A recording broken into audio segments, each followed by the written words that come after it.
All righty, so we have a variety of folks, some raised in a faith tradition, others not, many of you not practicing. So it'll be interesting as we talk about this, how we will interact.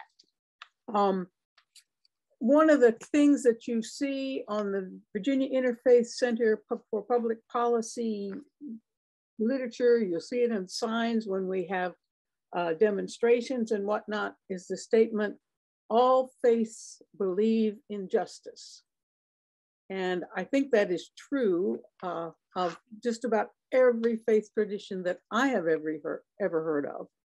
But as a Christian, I know that it is true. And the scriptural touchstone that we have as Christians is found, for me at least, in the Micah 6:8 text, which says, "And what does the Lord require of you? But to do justice and to love kindness and to walk humbly with your God." So as a United Methodist, also a really helpful and a little less scriptural kind of guidance is found in our founder, John Wesley's, what are called the 3 simple rules. And those rules are, first, do no harm. Second, do good. And third, stay in love with God.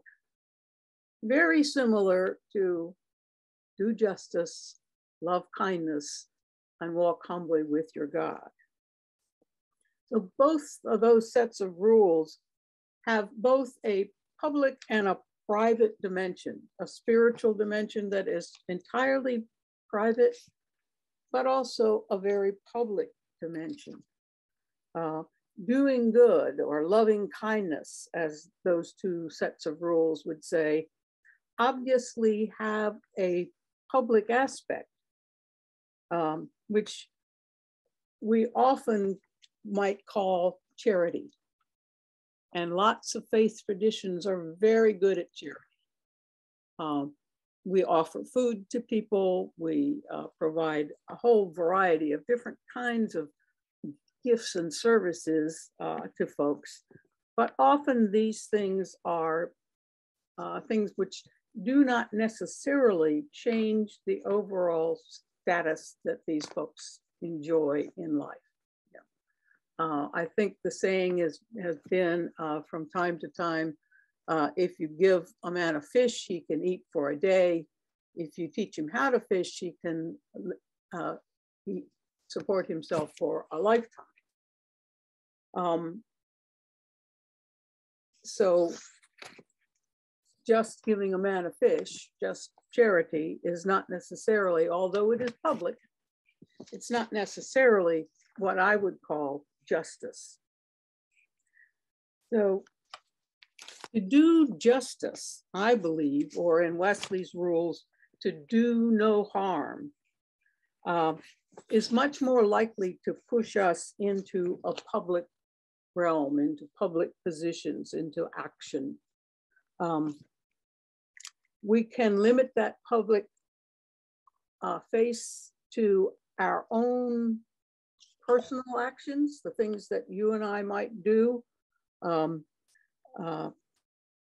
I have heard many sermons that say the do no harm means not saying the wrong things, not saying bad things to people, not upsetting them by your words, but not necessarily going beyond that sort of a personal level.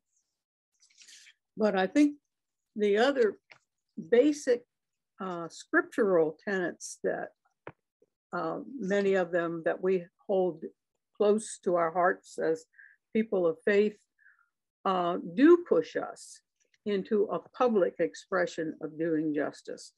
First, what is known as the Great Commandment, to love God with all your heart, soul, and mind, and love your neighbor as yourself.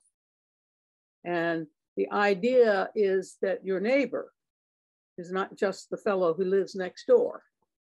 Your neighbor is literally anyone that you encounter. And in the Christian tradition, in our New Testament, that was extended to loving your enemies. So your neighbor can be literally anyone. But also, I think the understanding that all people are created by and bear the image of God.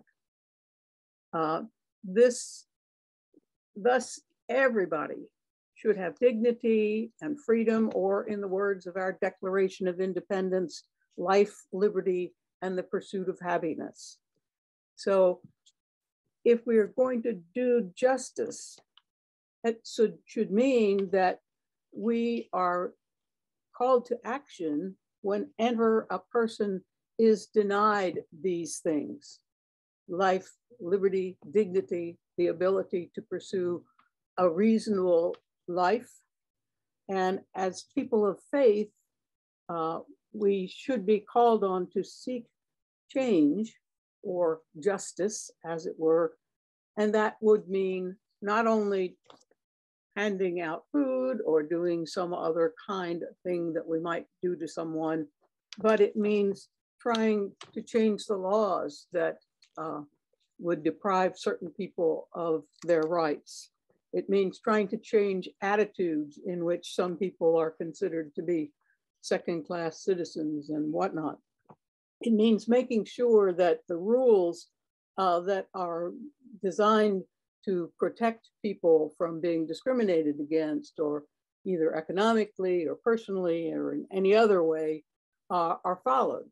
So that requires a public stance, the kinds of things that you were doing today if you had a meeting with your legislator, the kind of thing you would do if you were a part of a demonstration, the kind of thing that you would do if you wrote letters or signed petitions, or any number of public actions that would help to provide not just fairness, but dignity to other persons who might be denied that.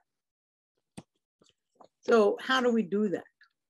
Well, obviously the first thing that we do in integrating that into our faith or our faith community is in our own lives. Publicly, but not belligerently, we should advocate. We should be informed about the things that are going on in our world so that we can, in a reasoned and clear way, speak to those issues and help to get them changed, or things enforced, or whatever it is. And I think a lot of people, when it comes to this aspect, either in their person or as a leader in their faith group or any other kind of group, come upon a barrier that is the fear of offending somebody. If you are a faith leader, a pastor, for instance, or a youth group leader or so forth, you will have in your group a whole variety of opinions. And it's easy to be paralyzed so that you don't express an opinion because you're afraid that somebody in your group might be offended. So you need to be grounded in your reasons for this, whether they be scriptural or whatever might be the basis of your reasoning for wanting to speak out. And you don't need to necessarily be negative or partisan against other folks, but in a way that is very solidly reasoned and not strident. You can speak out and do what you need to do in terms of trying to make the world a more just place. And also in your leadership, if you're leading a group, if you're leading a faith group, if you're just leading among your friends, part of your ability to incorporate justice into what you do is simply by example, by what you have done, and by the kinds of things that you bring up, the things that you talk about, the things that you, the opportunities that you might see for yourself and offer to your friends. Lots of ways through your leadership that you can encourage folks to make public expressions of justice, doing justice, a part of their lives.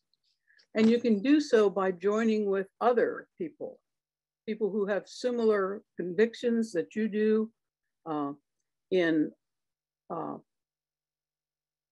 seeking to do justice. One of the things that I have done in my work as a pastor in the United Methodist Church is to create a one-on-one interracial dialogue between my congregation, which was very predominantly white, and another congregation in Richmond, which was predominantly Black.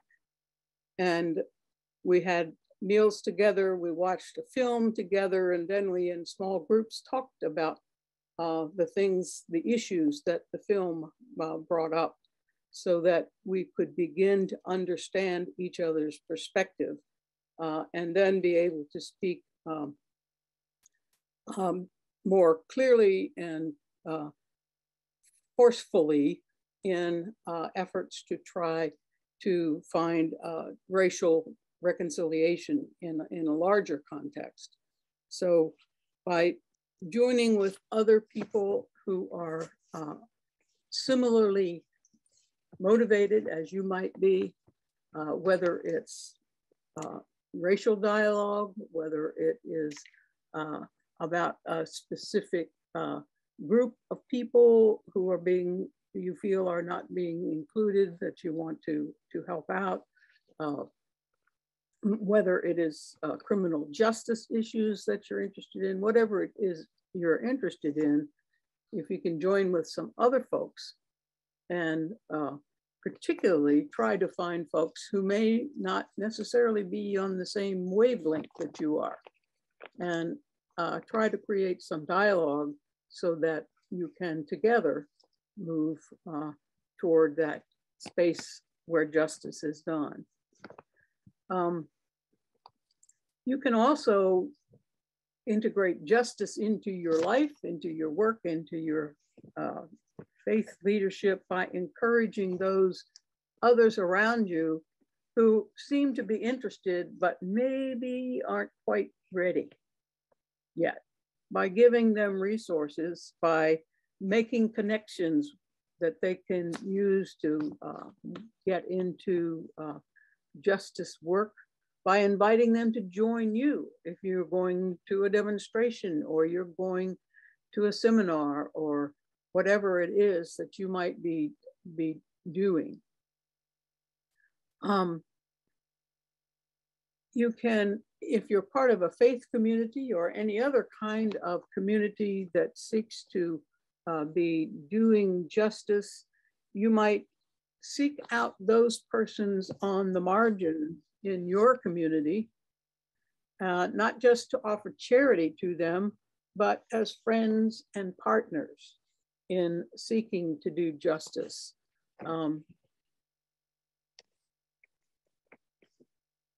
My congregation has been involved with feeding street people in Richmond, and one of the real blessings before COVID, when we did this as a hot meal served inside,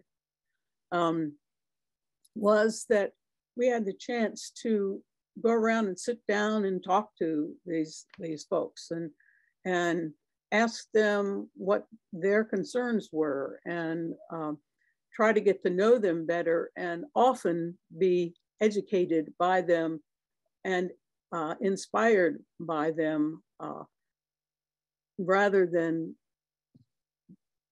when we often do charity, kind of still looking at people as below you. By really getting one-on-one with folks who are at the margins, you often find out that they're there for reasons that have nothing to do with their worth or intelligence or anything else. They're people with something to contribute, but just need some assistance in finding just avenues to do it.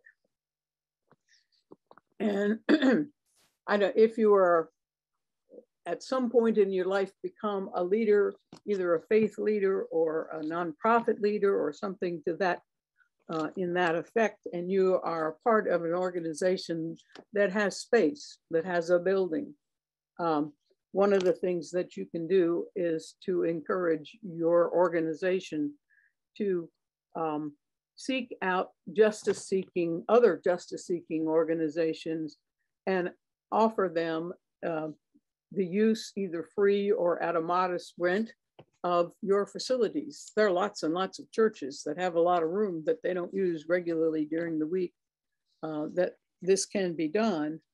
And pertinent to today's work with VICPP, the VICPP was, for the first 2.5 decades of its life, working out of offices that were provided free of charge by the church that I am affiliated with in Richmond. So it's something that can help to nurture an organization from its inception to become something that is really effective, like the ICPP is today.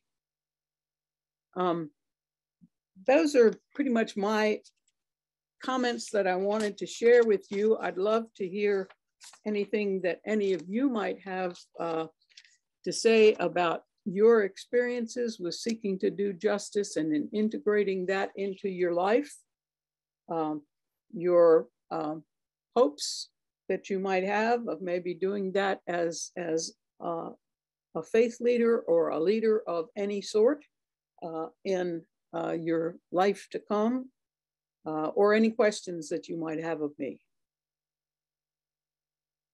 There is something I would like to say, like how I try to incorporate justice is I've worked with kids at the gymnastics gym. I had a gymnastics gym for 12 years. And I myself am somebody with a lot of mental health disorders, and there's a lot of people in my family with mental health illnesses. And when I work with kids, I have a lot more patience with them, especially ones that you can tell might have a harder time. And I often have parents tell me, thank you for being patient with my kid. But to me, I just want all kids to feel accepted. I don't want them to feel left out, or they are, not worth the time. Right. I had that experience as a kid. Right.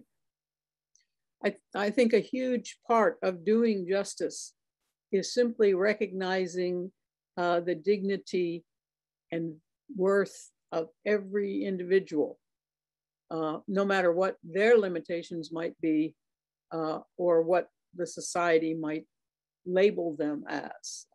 That's a huge part of it. It's an attitudinal thing, but if your attitude is communicated, then that can make a huge difference to people. Anybody else that has thoughts? I was going to say, we had a session this morning about how we pick policies, how we decide what direction VICPP will be advocating for the coming year.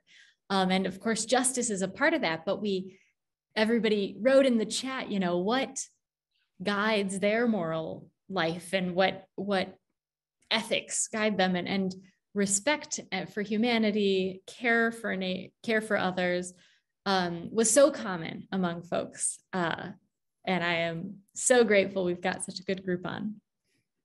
Great, thanks. I am curious, Pat, you talked a fair amount about kind of broad strokes, presenting things to others, but for you personally, what got you hooked on justice? I think I was born with with a sense of outrage when justice was not done. And frankly, as a United Methodist, I believe it's part of Methodist DNA to consider justice as a real important element of our faith.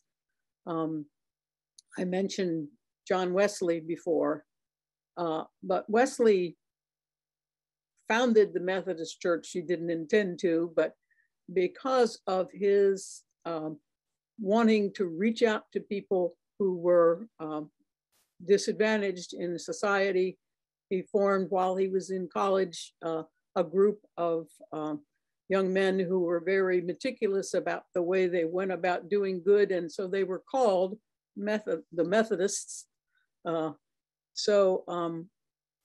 They went about visiting people in poorhouses and prisons and various and sundry things, and then making sure that people who were poor and working class, who maybe were not so welcome in the churches of that day, were included in the faith and worship. So I think as a Methodist, not all Methodists catch that, but I caught that bug, and it's just part of who I am.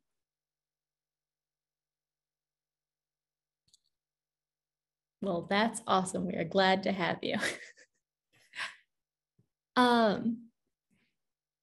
Any questions for Pat?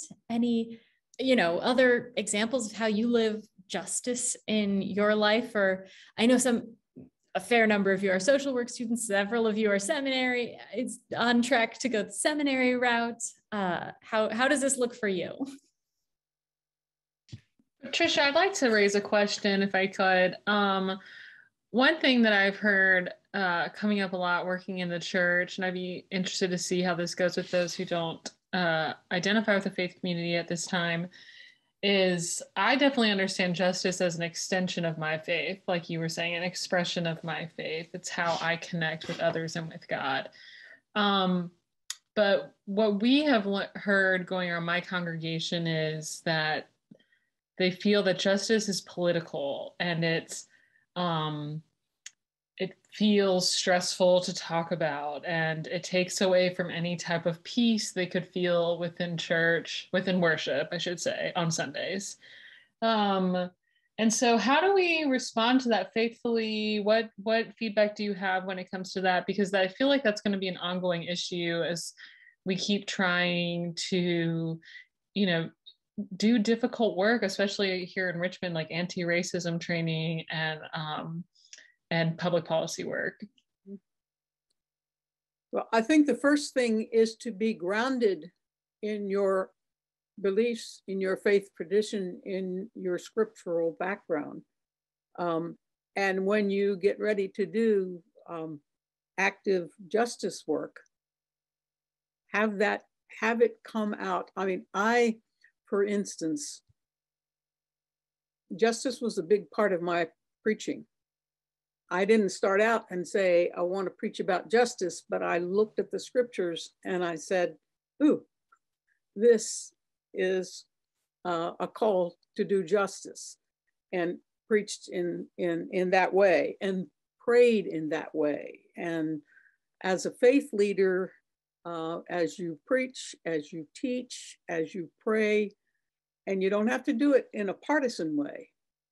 I think the people get so confused between advocacy and partisanship.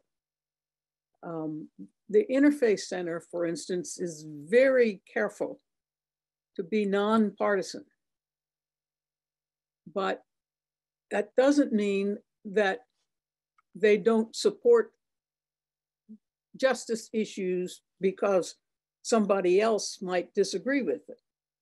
They support them because their faith calls them to do that, but they don't do it in a partisan way. And I know, yes, that's part of the reason I referred to the fact that pastors are often reluctant to advocate or to push for justice issues because they're afraid that somebody in their congregation is going to be offended. Well, it's possible, but if you are being true to your understanding of your faith tradition, of your scriptures, and you do it in a way that is, as I said, not belligerent, but grounded in your understanding of your faith, then maybe some people would be, but it's maybe other people will be educated by that and moved to justice. I don't know if others of you have a thought on that. I want to mention one thing we talked about briefly over lunch as well, which is that like stories are very helpful tools, and I believe most people are compassionate people. Mm-hmm. In any context, in the General Assembly, even though they might be voting against the things I am advocating, I believe most folks are compassionate. And so I think that it's a lot harder in a large group setting, but in a small group setting, in a one-on-one setting, you can say, I believe this because my ethics, my morals, my faith tells me to. And I'll use the example we were talking about during lunch. Paid sick days are super helpful and important. I know a person who the daughter was sick with pneumonia and the mom couldn't stay home and care for her because she didn't have any paid sick days. And so her 10-year-old daughter stayed at home by herself with pneumonia because mom couldn't take a day off. And that's why this policy is necessary and essential. And so we can agree on that, and that one has such strong bipartisan support, at least in concept, right? I think it's something ridiculous. It's more than 60% of both parties agree that paid sick days are important and helpful. And so really touching base with people, not framing things in political left, right, red, blue language, but framing things from the point of view of let's support each other. Let's build a community of care. I know that you have these same values, and I trust that we can work together on making these values more visible in our society.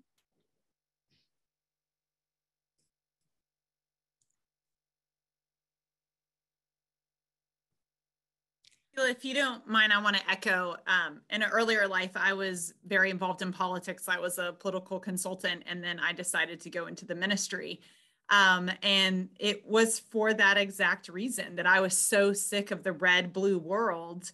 And I felt like as a pastor, I could not make a red or a blue declaration, but to say, this is from my faith background, this is what I think justice looks like. And it's not necessarily the red way or the blue way, but this, I think an example of that is the Catholic Church. When they say they're pro-life, they're also against the death penalty, which is a red issue and a blue issue, or potentially could be considered a blue. You may not agree with both of those things, or either of those things, but just to say that there is an ability when you're grounded in your faith, like Pat is saying, that you can come from a place where it's not partisan, to say, you can't put me in your red and blue box. I'm going to stay in a faithful place that is true to my faith, and seek justice in that space. And I just want to speak from, as another faith leader, that I just really want to echo what you all are saying. Absolutely. And it's even true, you can say that from your social workplace, from your, Right. From your, whatever place from your nonprofit seat, from your healthcare seat, you can say, I don't care what party this is about. I am standing with my experiences and my beliefs and my morals and ethics. Yeah.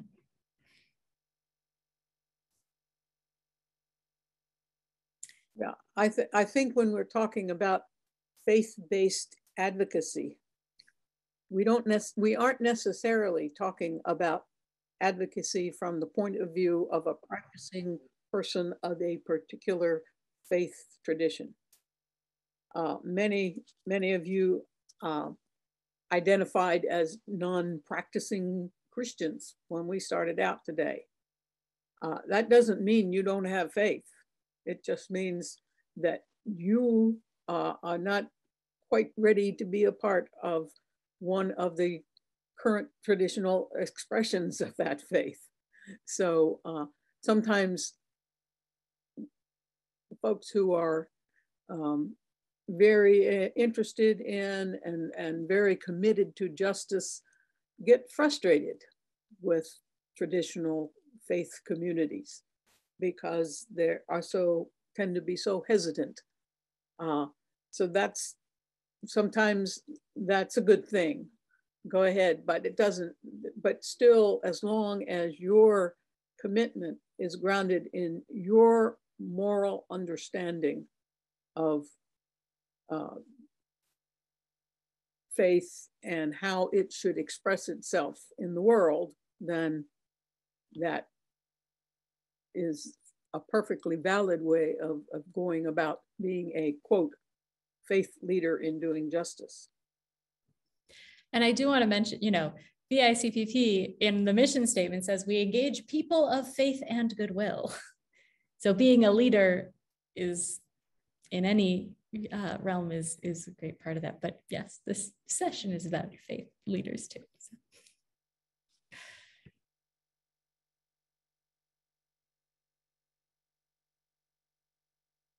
Well, any other questions, thoughts, examples?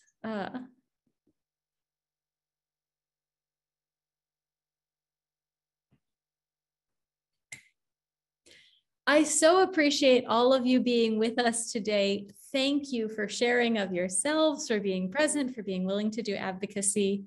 Because we did end with a faith-oriented section, I want to give us a closing prayer and sending us on our way. So I've asked Katie Gooch, who is a minister, to offer that prayer. We'll go ahead and do that. Will you all join me in an attitude of prayer, please?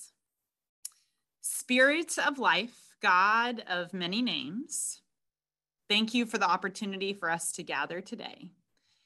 Help us to know that we are part of an interconnected web of life. Let us acknowledge and embrace our oneness.